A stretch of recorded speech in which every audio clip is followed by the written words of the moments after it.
طرح سے آج مسلمان بھی یہ سمجھ لے کہ اگر آپ مسلمان ہو، آپ کے لیے کوئی جنت گارنٹی نہیں ہے، آپ کے اعمال آپ کو جنت میں لے کے جائیں گے just because you are born in a Muslim family. آپ کسی مسلمان خاندان میں پیدا ہوئے، آپ کسی مسلمان ملک میں پیدا ہوئے، آپ اللہ سبحانہ تعالیٰ اور اللہ کے رسول پر کوئی احسان نہیں کر رہے. اور اگر آپ اللہ کے رسول صلی اللہ علیہ وسلم سے اگر لڑ نہیں رہے، جیسے بنو اسد کلان نے بولا، تو اس کی آپ کا کوئی احسان نہیں ہے. آپ نے اسلام قبول کر لیا جب آپ نے دیکھا کہ جنہیں کہ لوگ ابھی غالب آ گئے، ورنہ جب وہ صحابہ تھے جنہوں نے رسول اللہ صلی اللہ علیہ وسلم کی مدد کی، ان کا ساتھ دیا، جب کوئی ساتھ نہیں دے رہا تھا، تب اصل پہچان تھی ایمان کی. اور اسی لیے اپنی نیتوں کو درست کر لو کہ اسلام کیوں لے کے آئے ہو اور کس لیے لے کر آنا ہے، اور یہ تکبر نہ اپنے اندر ڈالو. عربی زبان میں المن کہتے ہیں ذکر النعمت والاحسان لیرائیہ المحسن الیہ للذاکر، کہ ایک احسان کرنے والا جس کے اوپر احسان کیا ہے وہ اس کو جتائے کہ میں نے تمہارے لیے یہ دیا. اسی طرح سے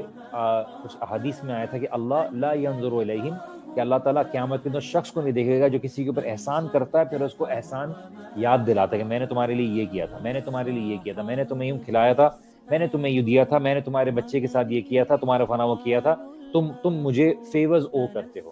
اسی لیے صحابہ رضی اللہ عنہم اجمعین، اگر آپ کسی کو تحفہ دیتے ہیں اور اگر آپ اس نیت سے دیتے ہیں کہ کل کو یہ میرا ایونٹ ہوگا تو میں یہ مجھے بھی تحفہ دے گا، انہوں نے اس کو بھی ربا کی تعریف میں لیا کہ آپ اس غرض سے نہ دے کسی کو کہ آپ کو ملے گا اس سے بہتر ملے گا، بلکہ آپ لوگوں کو واقعی ان کو فائدہ پہنچانے کے لیے دیجئے. اسی لیے اللہ کے رسول صلی اللہ علیہ وسلم نے یہ فرمایا کہ کوئی کسی کے اوپر اگر احسان جتاتا ہے، آپ کون ہوتے ہیں احسان کرنے والے؟ آپ کو تو اللہ تعالیٰ نے نیکی کی توفیق دی ہے، اللہ تعالیٰ نے آپ کو اس قابل کیا تھا، اللہ تعالیٰ نے آپ کو استطاعت دی تھی. اگر آپ کے پاس یہ سب نہیں ہوتی تو آپ کو یہ سب کرنے کے باوجود اللہ تعالیٰ آپ کو یہ استطاعت دینے کے باوجود، توفیق دینے کے باوجود، اللہ تعالیٰ آپ کو اجر بھی دے رہا ہے. آپ انفیکٹ یہ بول رہے ہو کہ یہ میں نے کیا ہے، آپ اپنی طرف ایٹریبیوٹ کرو بجائے اس کے کہ اللہ تعالیٰ کا شکر ادا کرو کہ اللہ آپ نے مجھے توفیق دی، آپ نے مجھے یہ موقع دیا، ورنہ میں نیکی کرنے کے لائق نہ تھا. اگر آپ نے کسی کے لیے زکوٰۃ دی ہے، کسی کو مال دیا ہے، کسی کے لیے کوئی فیور دیا ہے، اللہ تعالیٰ نے آپ کو وہ استطاعت دی ہے کہ آپ سوچ سکتے ہو، تو آپ اللہ تعالیٰ کا شکر ادا کرو. اور اللہ سبحانہ وتعالیٰ احسان کا بہترین طریقے سے جزا دینے والا ہے. اللہ تعالیٰ کسی کے احسان کو ضائع نہیں کرے گا. تو آپ اللہ سبحانہ وتعالیٰ پہ اگر احسان کرتے ہو تو آپ اس کا کہیں زیادہ بہتر بدل پاؤ گے. لَقَدْ مَنَّ اللَّهُ عَلَى الْمُؤْمِنِينَ إِذْ بَعَثَ فِيهِمْ رَسُولًا مِنْ أَنفُسِهِمْ. اللہ سبحانہ وتعالیٰ کا بلکہ ہم پر احسان ہے. سب سے بڑا احسان اللہ تعالیٰ کا کیا ہے کہ لَقَدْ مَنَّ اللَّهُ عَلَى الْمُؤْمِنِينَ، یہ اللہ تعالیٰ نے مومنین کے اوپر احسان کیا ہے، فیور کیا ہے. إِذْ بَعَثَ فِيهِمْ رَسُولًا، کہ ان کے بیچ میں اللہ سبحانہ وتعالیٰ نے ایک رسول بھیجا ہے، من انفسہم، جو انہی میں سے ہے، یتلو علیہم آیاتہ، جو ان کو کیا کرتا ہے، ان کو آیات تلاوت کرتا ہے،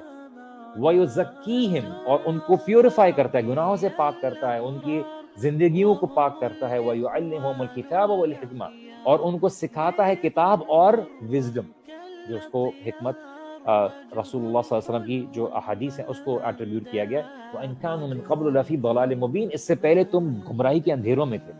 تو یہ اللہ تعالیٰ کا احسان ہے کہ اللہ سبحانہ تعالیٰ نے تمہیں کسی پتھر کے سامنے جھکنے سے روک دیا. یہ اللہ سبحانہ تعالیٰ کا احسان ہے کہ اللہ کے رسول صلی اللہ علیہ وسلم نے تمہیں زندگی میں وہ عمل سکھا دیے کہ تمہیں پتا ہو کہ مجھے کیا کرنا ہے کیا نہیں کرنا، ورنہ تم اور بڑھ جاتے، ٹوٹ جاتے یہ اس بات پہ کہ مجھے کیا زندگی گزارنی ہے اور کیا کرنا ہے. یہ اللہ تعالیٰ کا تم پر احسان ہے، تم نے اللہ تعالیٰ پر احسان نہیں کیا. اسی لیے تم اس بات کا احسان نہ جتانے کی کوشش کرو کہ تم ایمان لے آئے ہو. تمہیں اگر اللہ سبحانہ وتعالیٰ توفیق دے رہا ہے نیک عمل کی تو وہ اللہ سبحانہ وتعالیٰ کا تم پر احسان ہے اور تم اس کے اجر حاصل کرو گے، اور اللہ تعالیٰ کی طرف سے تمہیں ایک توفیق ہے. اسی لیے سب سے بڑا جو اللہ سبحانہ تعالیٰ کا ہمارے لیے ہے کہ اللہ کے رسول صلی اللہ علیہ وسلم کے جانے کے بعد بھی اللہ کے رسول صلی اللہ علیہ وسلم کی تعلیمات ہمارے لیے موجود ہیں. ہم قرآن کو سمجھتے ہیں، ہم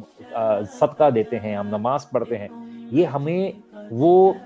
حیات دیتے ہیں، وہ ہمیں وہ زندگی دیتے ہیں، وہ حیات دیتے ہیں، وہ زندگی دیتے ہیں جو ہماری زندگیوں کی ضرورت ہے.